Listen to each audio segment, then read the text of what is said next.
Hi, welcome back everybody, it's Mike Newton and we're going to take a look at the Maverick driver launch from Callaway, and this particular video we're going to look at the Sub Zero version. So a little bit more of that low spin, movable weights which we can switch the front to the back to alter spin numbers, launch angles.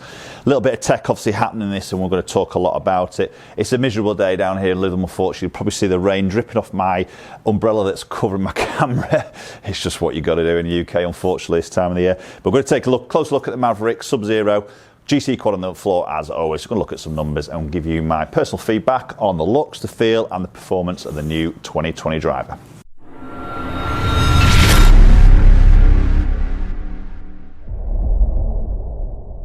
Okay, so Maverick lineup for Callaway. We are seeing three different heads. We've got the standard Maverick, which is a bit of a different shaped back section, all about aerodynamics, maxing that sort of speed out. We've then got a max head version, which is a little bit more draw bias. A separate video will be coming soon. If not, it's already on my channel, looking at that one in a little bit more detail. This one, we're going to look at the Sub Zero. So this is generally aimed at that better player, the faster swing speed, who maybe just wants a little bit more of a control ball flight, lower spin number, bit more piercing, and maybe doesn't need quite as much of the speed and the forgiveness as possibly the other heads are offering.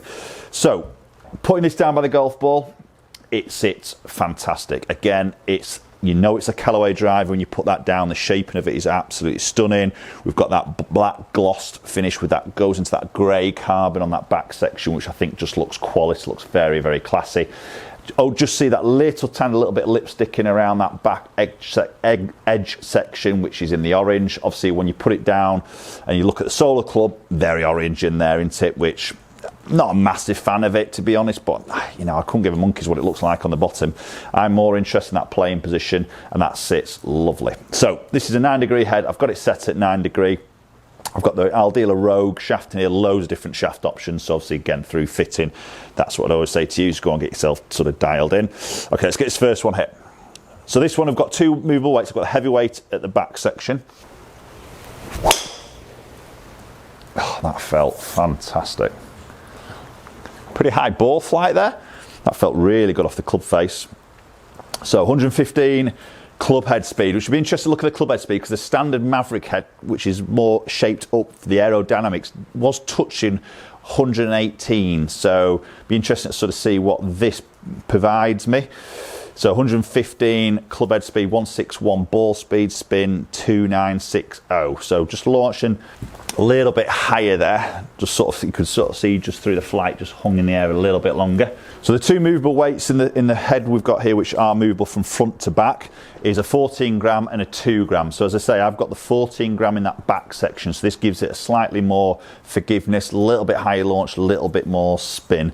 And I'm going to, halfway through this video, I'm just going to switch these around, move it into that more forward position, which I would say would suit me personally a little bit better. Again, good strike, great sound to that driver, really good sound. Just turn that up the left hand side a fraction, the strike was really good. Yeah, 114 club head speed, so notice we're a little bit slower than the standard Maverick there. I've got exactly the same shaft as when I did that particular video. That spun a little bit better there, slightly higher on the club face. Now, apologies, I've not got ball flight to show you. I've got technical issues with my TV up here. It's not playing, unfortunately, so I can't show you ball flight, but I have got all the numbers, obviously, on my iPad and show you strike and everything like that. Just unfortunately, I've not got ball flight for you. That's a good strike. That's a lovely ball flight, really. A little bit higher on that flight there. 116 club head. That was a really nice connection. Again, that sound is really, really good. 2,400 on the spin, 165 on the ball speed, 289 carry. So some good carry distances there. Okay, so we're just going to hit one more shot, and then we'll move the weights around and see what differences that can maybe do to that spin. That's a good strike again. Super sound, so I'm loving that sound. So again, club head speed 116, 164 ball speed, 2,900 on the spin. So really interested to see what this weight's going to do. So I'm going to switch these weights around now. Okay, so literally just switch those weights around now. So we've got the 14 gram, the heaviest weight in that front section. So trying to move CG a little bit further sort of forward and down. which can help with reducing a little bit of spin. So again, obviously doesn't change the way the club sits at address. Let's get this first one hit. Great shape behind that golf ball, very good looking driver.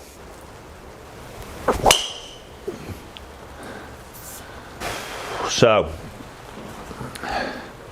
that went left, quite a bit left, so fractionally on that toe strike there. I'll show you that picture of that particular shot, a little bit on that toe strike. And this is the problem when maybe when you're moving weight forward, you are going to give up a little bit of forgiveness, because when you miss that middle, you're probably going to get more, well, like that, a little bit more gear effect there. So I've just caught that a little bit on that toe section, and that's turned over pretty heavily, missing the fairway by quite a long way there. So there's always that trade-off when you start moving weight around the club head, especially when you're moving it forward. If you get out the middle, which hopefully I will in a minute, you can get some sneaky long ones, but it's when you miss the middle that can be a little bit more destructive. Yeah, that's a better strike. Fractionally low on the ball flight there compared to when that weight's in the back. Definitely notice that there. Club head speed 115 mile an hour, spin 2,200, ball speed 166. So there are sort of numbers that I would like to sort of see. 287 carry, but that coming in a bit hotter. It's a little bit flatter on its flight there. Oh, just leaked that one up the right hand side. Again, the strike was good. Just push that a bit. Again, 115. Club head speed, strike was very central there. 163 ball, 2,600 on the spin. Rain's coming down. You probably see the rain dripping off my umbrella there. It's absolutely hammering it down here today in Lytham. Typical January winter's day. Yeah, it's moving up the left a little bit. Just struggling to control that a little bit more. Maybe just as my strike just ventures fractionally there. Just maybe struggling to control that strike. I'm just going to hit one more shot with this Sub Zero.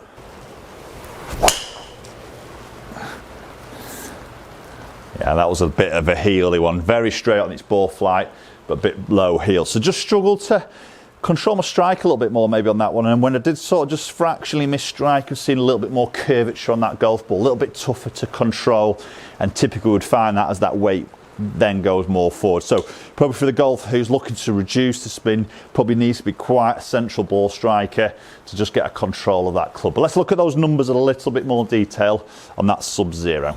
Okay, so let's look at some ball data to start with. So you can see with both the standard Sub Zero, the weight forward in the top section in the red, and the standard with the weight back in the bottom section. So 163.2, 163.6, pretty identical there.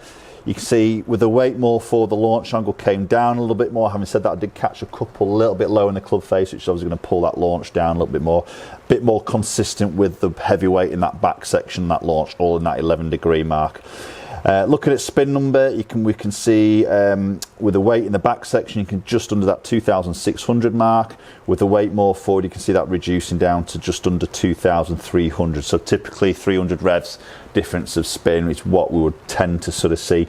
Peak height's quite interesting there. There's a big difference between those two. Again, that first one where I hit it at very left, obviously that 17 there, you can see it's dropped down quite a bit, but averaging at 25 yards peak height against 35 yards with the weight in the back section. So noticeable difference of that peak height along with that sort of spin.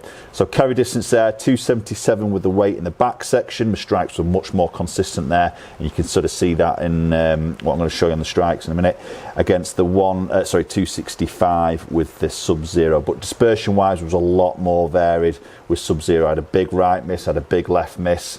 The misses were much tighter with the weight in that back section, which again plays with that forgiveness levels. Looking at club head speed, you can see 115 against 115, pretty identical there. Smash identical, hitting up on it pretty identical. So delivering wise for me has been pretty similar with both of those, or very similar. Looking at the strike location, you can see there's let's have a look at this one. Yeah, so there's a Sub Zero strike pattern. So not too bad. That low heel one there towards the end just killed me. That toe strike gave me that real big sort of right to left hook, big miss to the left, and it wasn't a huge toe strike. Didn't help me the fact that I got my club face a little bit closed there as well. But then if we're moving into the standard one, look how tight that strike pattern was there with that weight in that back section. So maybe just the balance of the club there just felt more comfortable. Definitely got the strike pattern really good, which obviously gave me a very consistent launch angle all around that sort of 11-degree mark.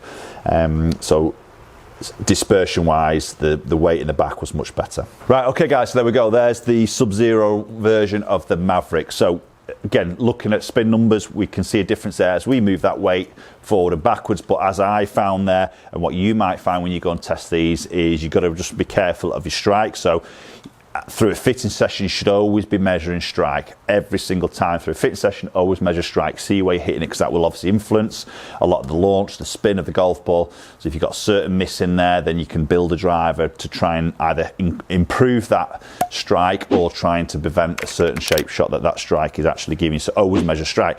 But as you're changing that weight front and back there was a trade-off there of forgiveness, which we typically would see. So you've got to obviously take that into account as well. Loads of shaft options, loads of neck settings, obviously movable and weight, so plenty to go out. Always go and get fit. My message to you, as always. Post your comments down below. Let me know what you thought of the Maverick range from Callaway for 2020. 3 different heads. As I say, other drive videos will be on my channel now, so you can go and check those out a little bit more detail. And hopefully we'll catch up with you all very soon.